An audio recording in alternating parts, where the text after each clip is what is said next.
ಹೇಳ್ರಪ್ಪ. ಗುರುವೇ, ನಾವಿವತ್ತು ಮಂದಲ್ಪಟ್ಟಿ ಬೆಟ್ಟ ನೋಡುವ ಅಂತ ಮಡಿಕೇರಿಗೆ ಬಂದಿದ್ವಿ. ಮಡಿಕೇರಿನ 6 ಗಂಟೆಗೆ ಬಿಟ್ಟು ಜೀಪ್ ರೈಡಲ್ಲಿ ಹೊರಟು 7 ಗಂಟೆಗೆ ಬೆಟ್ಟ ರೀಚ್ ಆದ್ವಿ.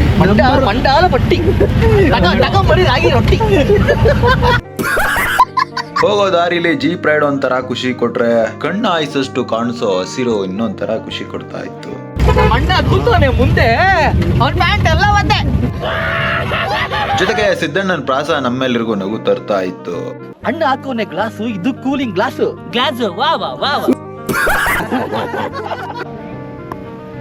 ವಾವ್, ಲೊಕೇಶನ್ ನೋಡಿ ಎಷ್ಟು ಸೂಪರ್ ಆಗಿದೆ. ಬನ್ನಿ, ಪ್ರಕೃತಿಗೆ ಹತ್ರ ಇದ್ದಷ್ಟು ಜೀವನ ಚೆನ್ನಾಗಿರುತ್ತೆ. ಬೆಟ್ಟ ನೋಡ್ಕೊಂಡು ಹಂಗೆ ಬರ್ತಾ ಅಬ್ಬಿ ಫಾಲ್ಸು, ಒನಕೆ ಅಬ್ಬಿ ಫಾಲ್ಸು, ಎಲ್ಲ ತರ ಫಾಲ್ಸ್ಗಳೆಲ್ಲ ನೋಡ್ಕೊಂಡು ಬಂದ್ವಿ. ಇದಾಗಿತ್ತು ನಮ್ಮ ಮಡಿಕೇರಿ ಮಾತು. ಮುಂದಿನ ವಿಡಿಯೋದಲ್ಲಿ ಸಿಗೋಣ. ಅಲ್ಲಿವರೆಗೂ ಗುಡ್ ನೈಟ್, ಟಾಟಾ, ಬಾಯ್ ಬಾಯ್.